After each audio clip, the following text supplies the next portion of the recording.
Well, it is 10 o'clock, and you have tuned in to the sequel to the hit webinar series, Reading Barth Together, where Stanley Hauerwas and Will Willimon read Barth together and then invite you to join them in thinking about the classic works of Karl Barth. In the first installment, we went through Dogmatics and Outline, his classic lecture series, and now we have turned our attention to this little book, The Humanity of God. So for today's webinar, we'll be doing Evangelical Theology in the 19th Century, the first essay in the book. So if you have questions, you can put those in the Q&A function. And then as we continue to keep going through the discussion, you can also reply to other people's questions there and vote for the questions that you're finding the most interesting. And so for the last 20 minutes, when we do turn to Q&A time, I'll try to lift up those questions that the most of y'all want to hear answered. And as always, this session is being recorded and will be up on Will's YouTube channel at Karn's leisure. So thank you for tuning in. Thank you, Karsten. Humanity of God are basically 3 lectures that Barth gave Switzerland, Germany in the 1950s. And the book is considered to be a kind of corrective about some of the initial impressions that people had of Barth. Stanley, why did you think it important for us to talk about the humanity of God after we had our sessions on dogmatics and outline? Why humanity of God at this time and place? I just think it's the intense expression of Barth's understanding of God in a way that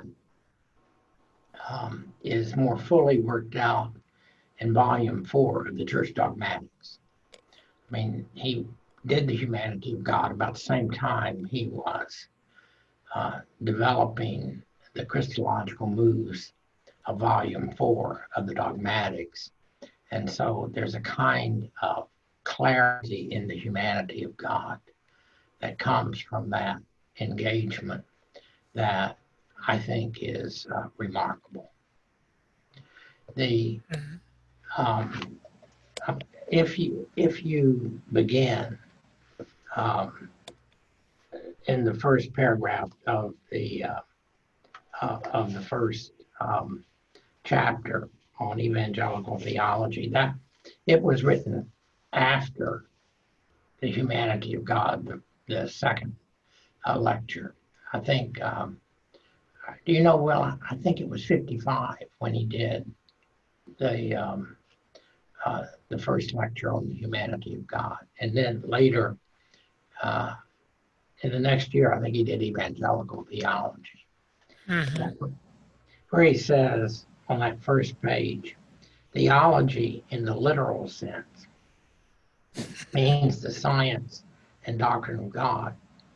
A very precise definition of the Christian endeavor in this respect would really require the more complex term theoanthropology, for an abstract doctrine of God has no place in the Christian realm, only a doctrine of God-man. Now, for an abstract doctrine, well, you ask yourself, what is an abstract doctrine? I mean, what is the alternative to an abstract doctrine?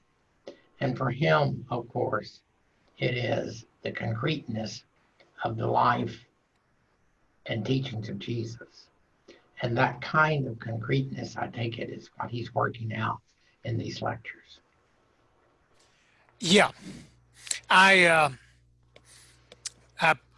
told this a lot, but I taught a course at Duke for undergraduates on Jesus and Jesus through the centuries. And I began the class by asking the students now to read through the Gospel of Mark, start to finish. And I asked the students, now Mark begins his gospel by saying, I'm going to tell you about Jesus Christ, the Messiah, the Son of God. Jesus is the Son of God, Jesus is God. And so I have them read through the Gospel of Mark, and then the next class I said, now who can define God for me? And they start calling out attributes of God. God is all-powerful, omnipotent, omniscient, omnipresent, etc. And I said, okay, we're happy with this about a definition of God. Now, who can cite something from the Gospel of Mark, an instance where Jesus exemplifies one of these attributes? And it's amazing. They fall silent. And in fact, I remember one of the students said, I was kind of bothered when that blind man came up to him and said, let me receive my sight. And Jesus says, okay, spit in the mud, put the mud on his eye. He said, how you doing? And he said, people still look like trees walking around. So Jesus says, oh, okay, let me try one more time. He said, I was deeply bothered. It took Jesus 2 tries to do that. And to me, that's what I think, that all of our abstractions, and I must say around academia, when you do theology, it's almost like, well, the way to do theology is to discover some new abstraction about God. God is about liberation. God is about solidarity with those who are in pain. To me, Barth would call that an abstraction as opposed to the wonderful concreteness of a Jew from Nazareth. Yeah, I tend to think of what Barth does, what Barth's method, insofar as you can characterize it as a method,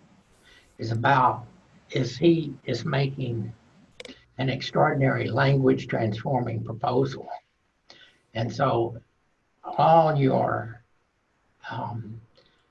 discourse about God is transformed by the recognition that God's deity, as he puts it, is determined by Christology.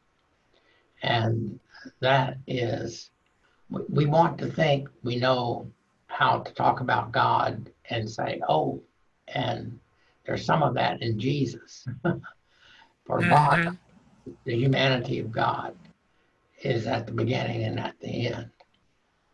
Jesus Christ is God's self-revelation, but also God's self-definition.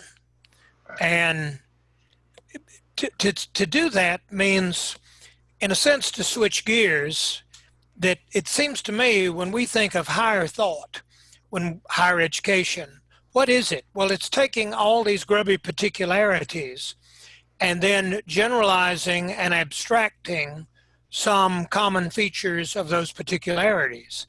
Barth, seems to me, throws that whole process in reverse and goes to the historical particularity of the man Jesus Christ.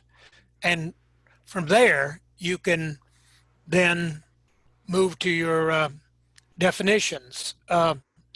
In fact, he uses the word, as the quote, you read the opening quote, he calls theology a science.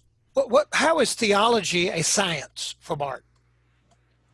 I assume that's the German Wissenschaftschaft, which is the notion of systematic thought as exhibited in someone like Hegel, and that Barth thinks that theology is a science just to the extent that it is a way of comprehending all that is in the light of God, so that we rightly understand what it means to be a creature.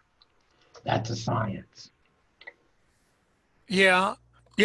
Okay, I'm hearing a system there.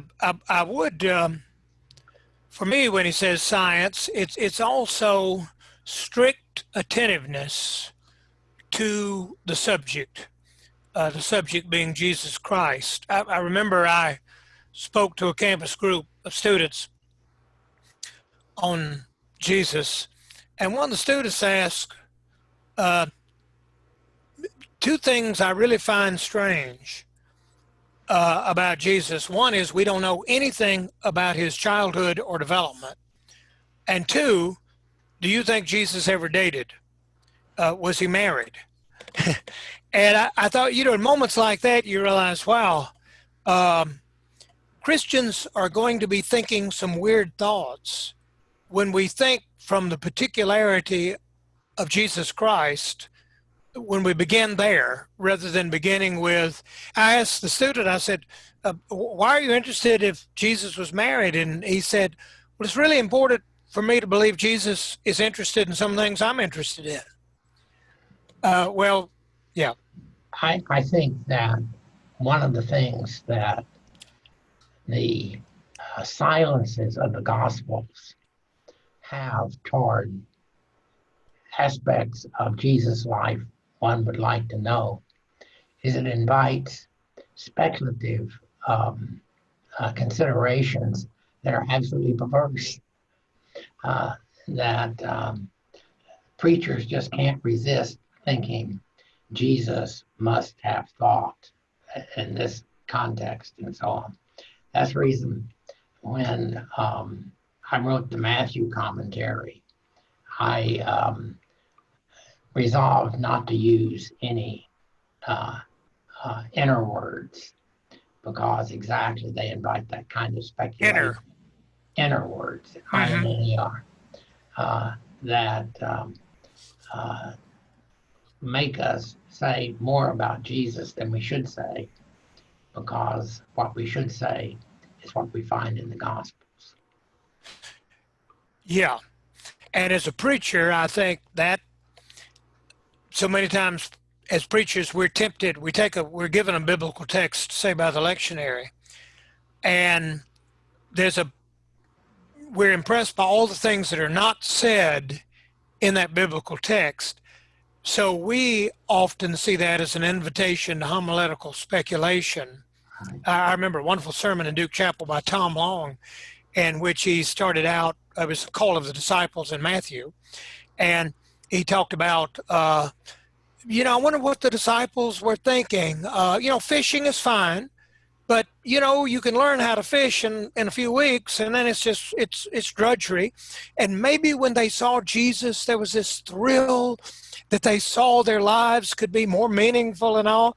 And then what he did was lure the congregation into that kind of thinking. And then Tom flipped it and he says, if they were bored and if they were unfulfilled, Matthew doesn't give a rip about any of it. The action is not in the boat, in the disciples. It's outside the boat with Jesus. Follow me. Anyway, which maybe is a good segue into this first lecture is called, it has the deceptively kind of boring title, Evangelical Theology in the 19th Century. I say deceptive because it seems to me in this lecture, Barth is saying the 19th century was determinative for what we call theological thinking today, and any problems we find today in theology can be attributable to the 19th century. And it was indeed. Where did the 19th century? Yeah. What? I was going to say that the 19th century, he's very clear, is in continuity with the 18th. And he concentrates on the developments in German theology because he thinks it's paradigmatic of the best theology of the day. And what's remarkable is his positive evaluation of what the 18th and 19th century was trying to do.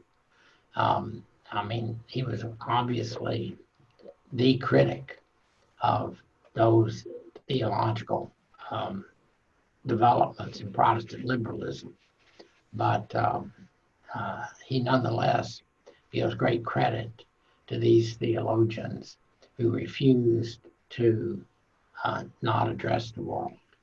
So you find sort of more remarkable than his criticisms of 19th century theology, Schleiermacher and others, that he has an appreciation for them. Well, what are his criticisms? He says here on page 13, he talks about the Romantics. He talks about their speculative idealism, their positivism, that basically, he says, finally, they worked in a very small realm, the genuine religious experience of the individual. They did philosophy. They focused on the human experience of God rather than God. Is that a fair critique? I mean, that's a fair statement of his critique? It's a fair characterization. And behind it is Barth's general disdain for pietism. I mean, people forget that Kant and, of course, Schleiermacher were pietists. That is, they, as he later says, they concentrate on the results of what God has done in Christ rather than what God has done in Christ. So pietism, namely the subjectivity of the valuing of the subjectivity of the believer as what the language of the faith is about, is already a deep mistake from Barth's perspective. In that respect, it's easy to miss, but his criticism of Melanchthon, who confuses what he thinks confuses the results of faith over faith itself, is very important. That he criticizes, though that kind of move, however, then means how he's going to show that theological commitments also entail a constructive ethic is part of the challenge that he'll face in the third chapter. Yeah, Robert Jensen, in one of his books, quotes Barth as saying that theology stopped thinking about God and decided to think about human experience of God as its subject. And then Jensen says, this sentence criticizes most theology that has been written since the 19th century through our own day. And I'm a preacher. And I'd say in my church family, not only my church family, but elsewhere, the form of a sermon is you always begin with some kind of commentary on alleged human experience. The sermon begins with, haven't you always thought, or have you ever felt, or have you ever gone through a time when, and then you try to characterize human experience, and then you go and say, oh, surprise, here's some scripture that speaks to that. Surprise, God cares about what you care about. And so this is a rather devastating critique we're hearing. It's interesting, Will, that you might mention that you and I wrote a little book together called Preaching to Strangers. Yeah. Yours, exactly, some of that. And I think the title was yours. And I don't know if you were thinking about this at the time, but Barth had the intriguing supposition. He says at a number of places, hey, preachers, you know so much more about God than you do about yourself. You know so much more about God than you do your congregations. And all this talk that's occurrent, today of exegete the congregation, find out where they are wounded and what their greatest needs are. Barth would say, you'll be on firmer ground to worry about God. And because we have more truthful information on God because of Jesus Christ than we have about ourselves. That's an astounding assertion. It is. It is.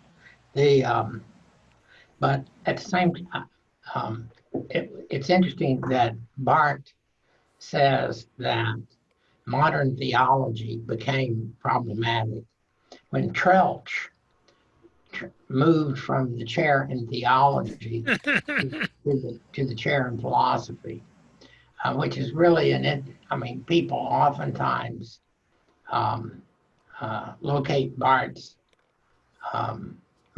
fundamental change in terms of his teachers that signed the Kaiser's in support of the Kaiser's war effort. But it's also, he was thinking with this German tradition, and that he saw that Trelch made the appropriate response if you were going to try to think of theology in the way that Protestant liberals did. Then basically you gave it up and you did philosophy. And you did it in service to the state. One of the most frequent things I hear now, pastors will say to me, what should be our message during this very divided time in America? And behind that is the assumption, the test of my preaching is, do I have a word for whatever it is that's worrying Americans the most at the moment? And also you mentioned Trelch's move to the philosophy professor on page 17 of Humanity of God. Barth, as he's moving into a kind of positive assessment of the work of Schleiermacher and the 19th century theologians, he says, these theologians may have been a little too serious at being professors. You and I both work in a university. We both are professors. I think Barth was saying maybe these theologians took academia too seriously in the wrong way. And then if in that same section, he said, he criticizes them for their anxiety, for their morbidity. And I think that's interesting that he says, I wish they'd had a greater sense of humor. And that's an interesting notion. I think there he's saying they took the emergence of the modern secular world a bit too seriously. They gave it too much honor. He's got a quote toward the bottom of that page. Modern man can no longer impress us as he impressed them in the light of his performances in this century. In the midst of so much happily rambling and triumphantly idealism, materialism, naturalism, skepticism, and other so-called realism, one can easily become melancholy, and the evangelical theologians probably did us well, as they could at the time, being as persons and scholars. So on. But he doesn't. I like that. He doesn't in any way say you ought to give up on the world. People often accuse him of not taking the world seriously. Barth was a gregarious human being. He read everything. I think that is that he goes on particularly to say he praises the 19th century for being intellectuals, for participating in their. He lists one of the rare places he lists all the novelists and writers of the 19th century. When I read that, I thought of you in the way you engaged the discussion of of relativism, of postmodernism. I hear Barth saying, hey, jump into the discussions. You have nothing to fear. That's right. And one of the things you've said before is that around the university, sometimes when the world says to Christians, hey, Christians, what do you got to say on this subject? We say nothing different than they could get from the world. That seems to me a Barthian insight here. Yeah, it's tricky, but that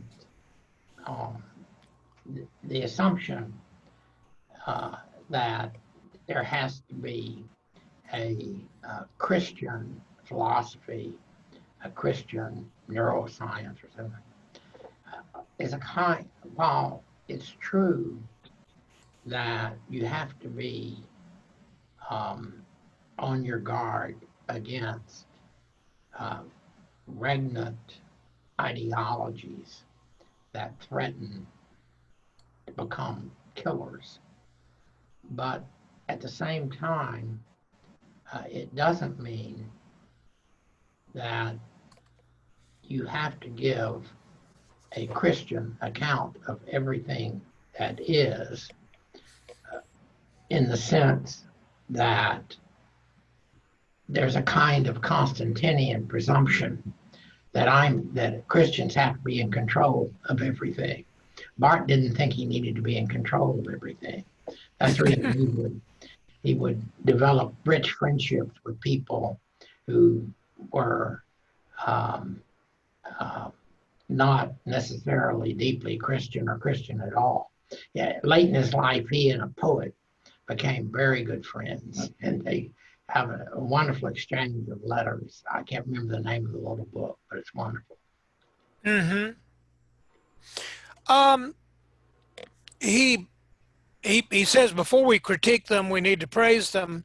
He praises 19th century theologians at their best for being evangelists and missionaries. The way that they stood up to the modern world and tried to be in conversation with it. Yeah. However,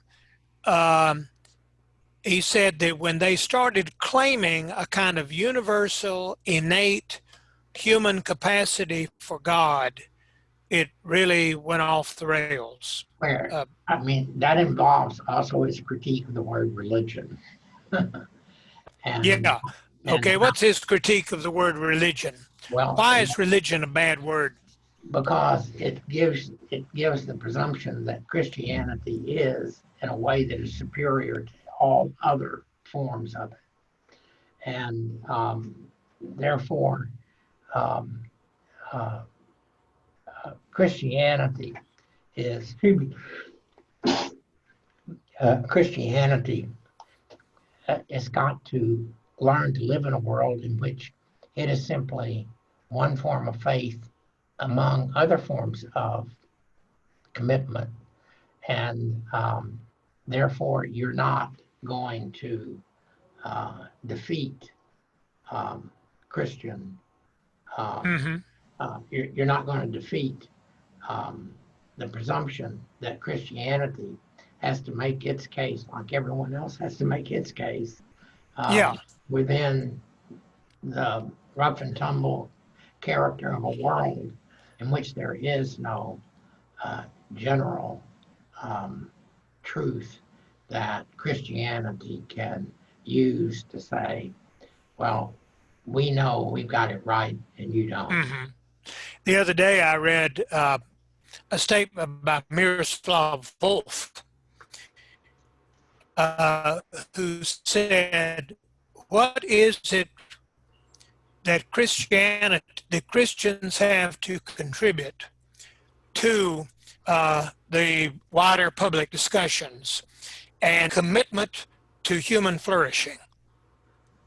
And I thought, wow, I wonder how that comes across to the world as we're superior to you and that we're more committed to human flourishing than the rest of you.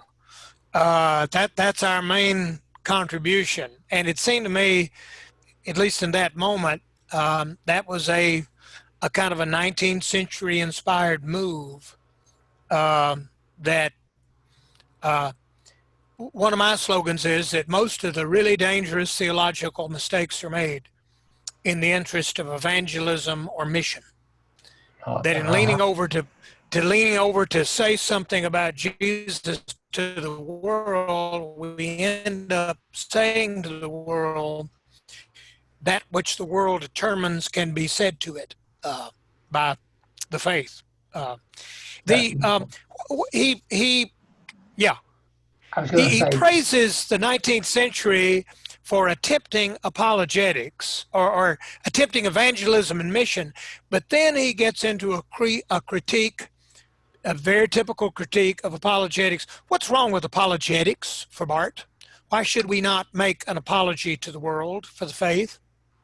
Because you underwrite the presuppositions that make the faith unintelligible.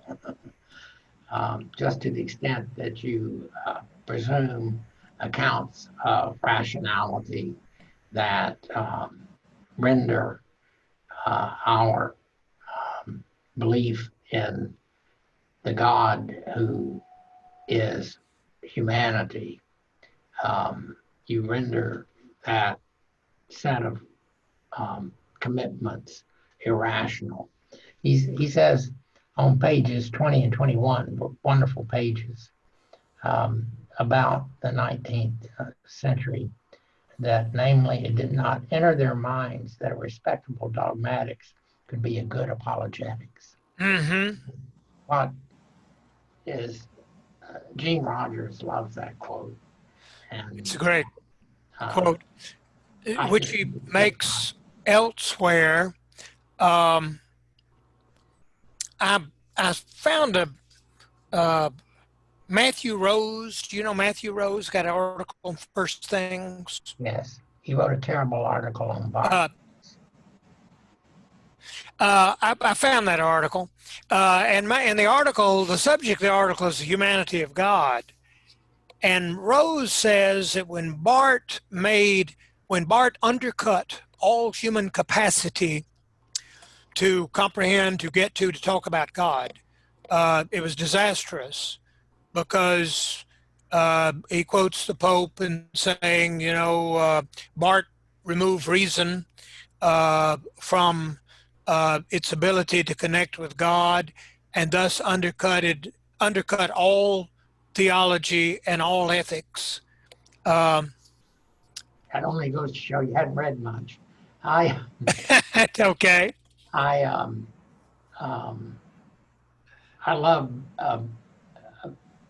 Barth's response to a Canadian student who once said, "But Herr Barth, what about reason?" And Barth said, "I use it." I mean, what he won't give you is an account of rationality, qua rationality, that is abstract in a way that suggests that the universal triumphs over the particular. I was going to say there's a passage at the bottom of 21 that I think is, he says, in contrast to Enlightenment theology, the 19th century theologians focused their attention on one particular point in relation to all the various worldviews of their time. Man's supposedly innate and essential capacity to scent and taste the infinite, as Schleiermacher said, are the religious a priori, as later affirmed by Troeltsch. I call attention to that because people educated in our generations oftentimes fail to understand that was H. Richard Niebuhr. H. Richard Niebuhr was deeply influenced by Troeltsch's religious a priori. And the responsible self certainly testifies to that. I noticed when we're talking about that religious a priori, Augustine is invariably quoted, our hearts are restless until we find rest in thee. And I think it is such an unfortunate abuse of Augustine because it plays right into the hands. I wonder if, in ways that Schleiermacher could not have known, that his assertion of a kind of religious tendency, an a priori that we have within us, if it was just simply subsumed by the modern world's subjectivism, psychologizing of everything in a way that Schleiermacher could not have known. I know Methodists, when they talk about Wesley's experiential religion, I've just said, I don't think you can talk about it anymore because the word experience has now been sort of ruined as a Christian category by the world. I always say, don't talk to me about your experience. Tell me what you want. Oh, okay. The volition.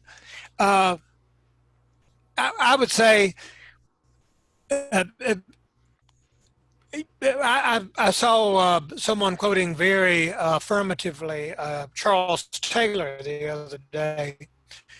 And Charles Taylor, after talking about beautifully, I think about how the modern world had evacuated God.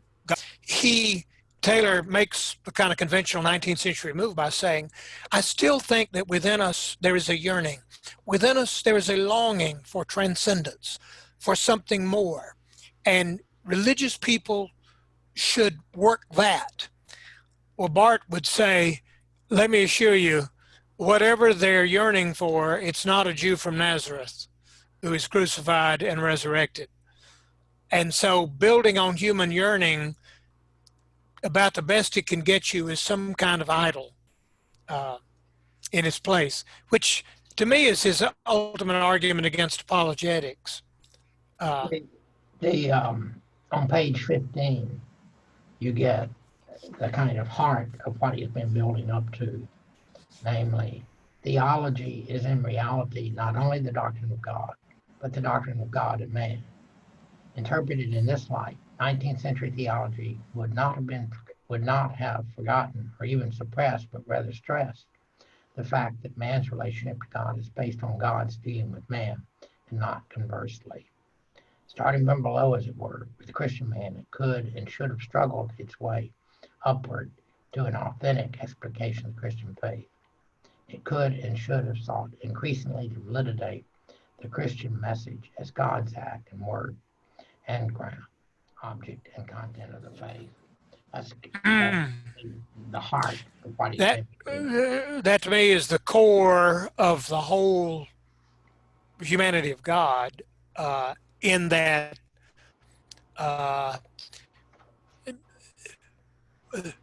let's go ahead and let's venture. What is the humanity of God? Are we asking people from outside to come in? Well, no, I was asking you before we asked people in. How would you define what is God's humanity, as Barth speaks of it? That God wills never to be without Christ, and that therefore we were always part of the providence of God that makes us exist to receive the gift of our existence. That's the humanity of God. He of course, against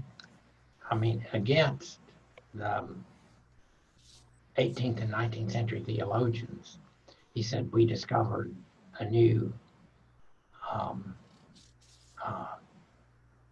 way to put things, namely, God is God. You think that's a tautology that you're not sure will take you very far. But God is God means God is to be found first and foremost in a cross and resurrection of a Palestinian Jew. And that is the humanity of God. Mm-hmm.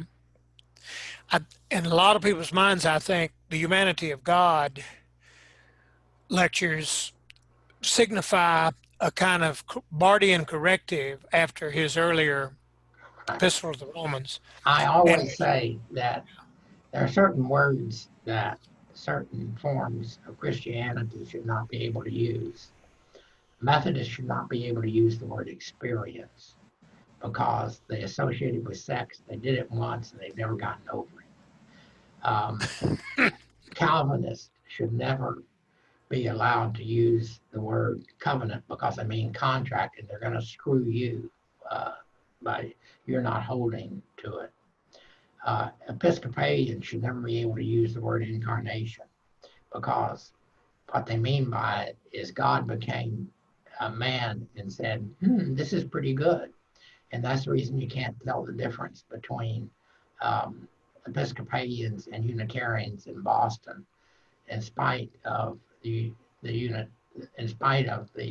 Episcopalian liturgical form.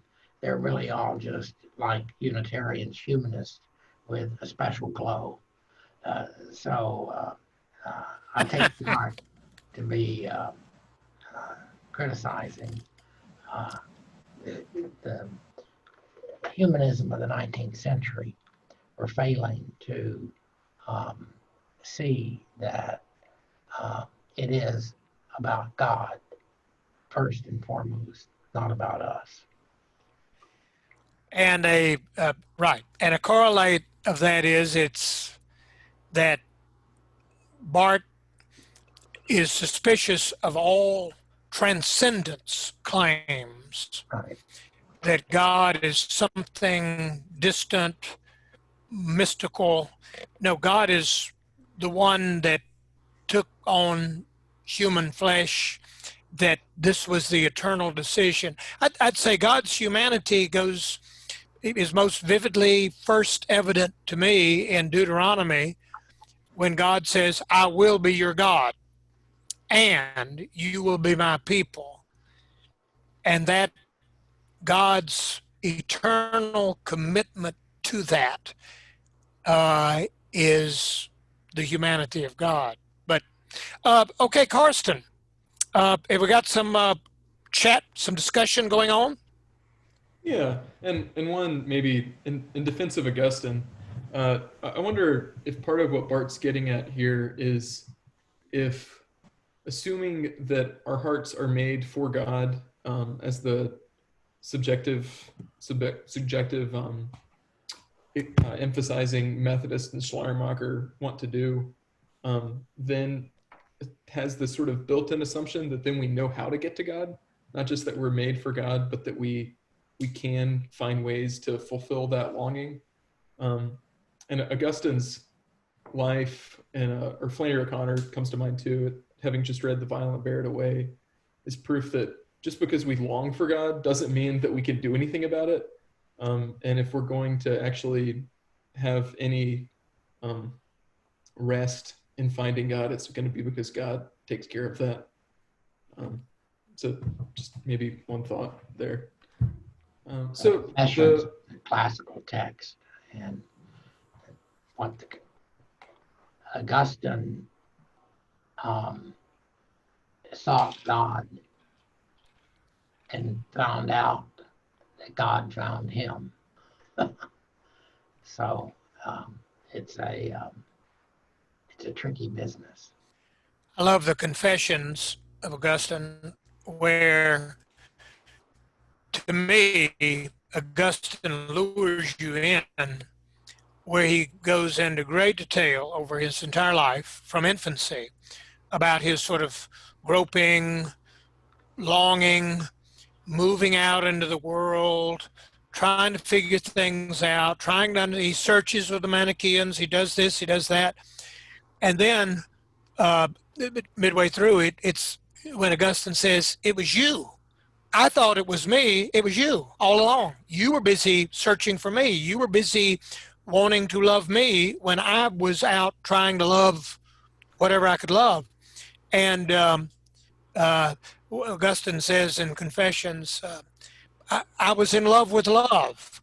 I was in love with my own loving longings. And that's quite a different thing than God coming to us. So I think that's a very humanity of God's statement. And I would say utterly against just about most sermons I hear, which again try to make contact, try to portray us as seekers or pilgrims or people who are making contact with God. I remember a discussion of preachers, and someone said, I think we've got a preacher said, we need to make contact with people, what they're searching for, what they're looking for. And some old preacher in the group said, well, I'll tell you what, 50% of them are looking for Donald Trump to be president. So you're going to appeal to them? Be careful. I thought it was a nice everyday way of saying we would do better to talk about God's search for us. Well, I wanted to call attention for a passage for next week in the second chapter. It's on 49, and I think it's just the heart of it, and we'll come back to it. God's deity is no prison in which God can exist only in and for himself. It is rather his freedom to be in and for himself, but also with and for us, to assert but also to sacrifice himself, to be wholly exalted, mighty, but also completely humbled, not only almighty, but also almighty mercy, not only Lord, but also servant, not only judge, but also himself the judged, not only man's eternal king, but also his brother in time. Isn't that wonderful? That's the core of these 3 weeks. Karsten, do that in needlepoint and frame it, and we can sell it.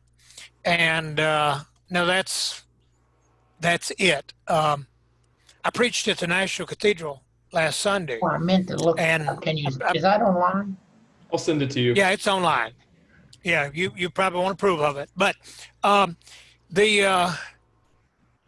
got an amazing amount of email response.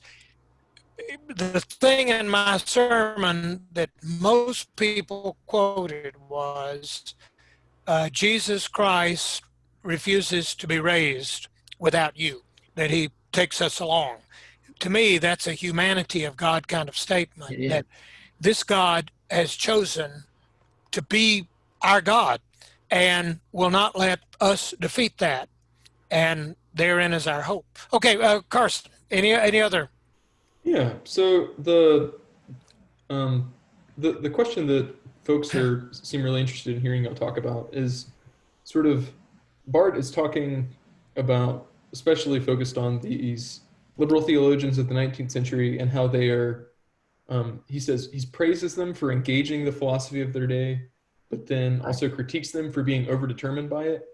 And so the question was sort of about how, whether it's the evangelicals today or the mainline, how Christians today, how we're kind of, what philosophies we might be overdetermined by as their, or, what we're maybe engaging with too much, what we're engaging rightly, but what we're not being critical enough about.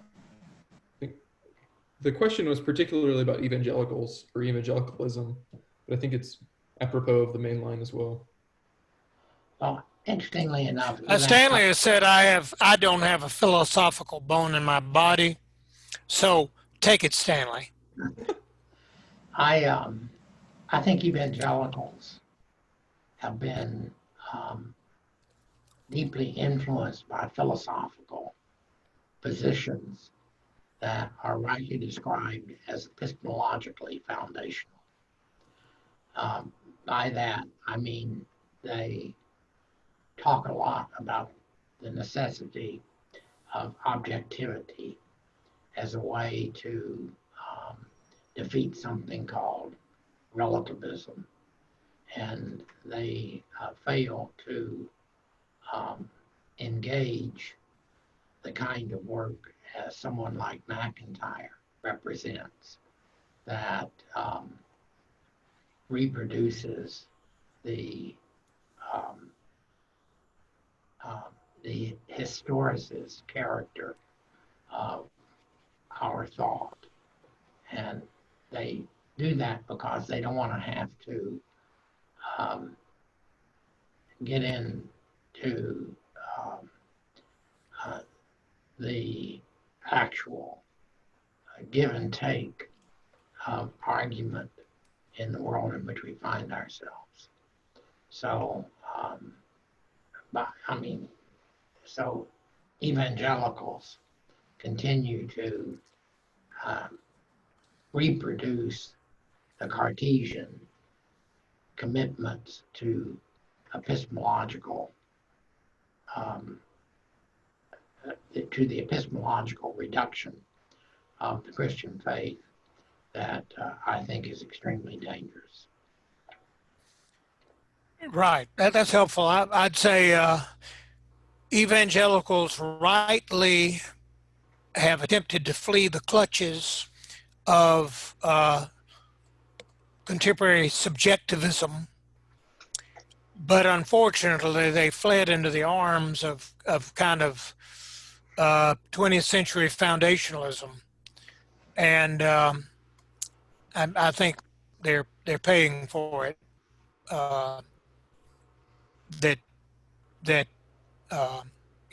That's. I don't know. And I can remember in a debate yeah. Go ahead. I just don't know how to understand phenomenon like the megachurch movement. I don't know why people go to hear Joel Osteen. It just puzzles me. Why spend time in those kind of raw context when there are more interesting things to do? Well, I will observe that most people are not wired quite like you, Dr. Hauerwas. That maybe they're looking for different things than you are. Part of it, I wonder, might be if it's sort of Schleiermacher even still assumed that you had to spend time alone praying to have like this experience of the infinite. And like the megachurch revival style, you've got the rock and roll and the light show, and then the preacher that's going to get up and smile with big teeth and tell jokes. If that sort of gets you off the hook from needing to do much praying, that he'll just make you feel the things all by himself. I don't have any idea. I think when Schleiermacher kind of defines faith as inwardness, as encourages you to go deeper, go inward, then you end up with a kind of Joel Osteen kind of thing, which acts like your feelings and all are important. Mm-hmm. And it is interesting in reading this chapter how much Schleiermacher and Troeltsch, etc., really do explain a lot. And Feuerbach. He only mentions Feuerbach once, I think. But yeah. Feuerbach was always the figure Barth had in mind to defeat. Yeah. At the same time, admitting Feuerbach was right about that. Our faith has become our faith in God has become a projection of our yearnings. Someone was pointing out to me at one of our denominational seminaries that of the 8 or 9 courses being offered in New Testament, you don't have like survey of the New Testament. What you have is an Hispanic reading of the New Testament. Queer Matthew. In other words, you've got, here's me reading the New Testament. Watch me read the New Testament from my cultural context. That's more interesting than the text. And I think that's, Schleiermacher is yet with us. And And the irony is Duke that Divinity it looks School, like conservative Christianity. what? The irony is what? Excuse me. I said the irony is that Schleiermacher is still with us, only its form is primarily what claims to be conservative Christianity. Mm-hmm. Mm-hmm. I do wonder if, in defense of those readings that name their situation, if our old white guy professors for a long time were actually doing the same thing. Watch me, the rich old white guy, read the Bible, and we're just pretending that they were actually reading the Bible and that there was no social location involved. Guilty. And I think one of the primary values of such cultural, post-colonial readings and all is they do show me how my own readings are conditioned. In my sermon in the cathedral, I was preaching from Romans 5, and I talked about death a lot and about resurrection. And one of my interlocutors in a website said, how old are you? You know, hey, old man, some of us are not that obsessed with death, okay? And I wrote back and said, yeah, go ahead and kill your grandmother. But I'll be 80 I thought he had a good point. You'll be 80 next week. All right, you're ahead of me. Forgive me for thinking about death. Barth, as a young pastor, speaking of death, he and Ternason got obsessed with what they call death wisdom, that you really couldn't begin to think about God until you really, really, really knew you were going to die. And you faced the specter of death and all. So he preached sermons where the whole sermon was, hey, you're going to die. Look at you. You're going to die and all. Well, Barth repented of that after about a year or so. He and Ternason decided death wisdom is just one more way of saying your relationship to God is dependent on you. It's dependent on your attitude and your thinking. And that Barth repented of this thing of kind of scaring people toward God with the fact that they were mortal and God is not.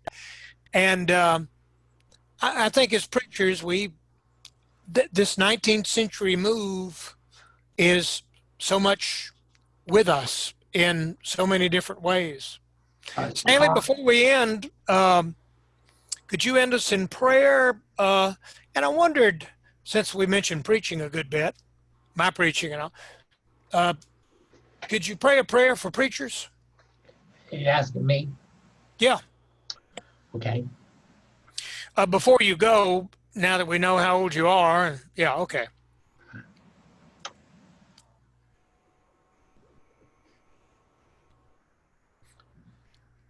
Dear God, you have thrown us into a world in which we do not understand. And you have claimed lives to hear your word through those called to stand under your word as proclaimers. God help them. God help us who listen. Thank you for the gift of your servant, Karl Barth, who teaches us to have confidence in the language made possible by your resurrection. May we be witnesses in your world, a world we do not understand, that others will feel the joy of being your messenger and the hearers of your messenger. We ask all this in the name of your Son, Jesus Christ. Amen. Amen. Well, next week we'll be back and we'll be at what we have said is the core of the humanity of God, the second lecture. And so hope you'll join us again. Great. Thanks. Take care.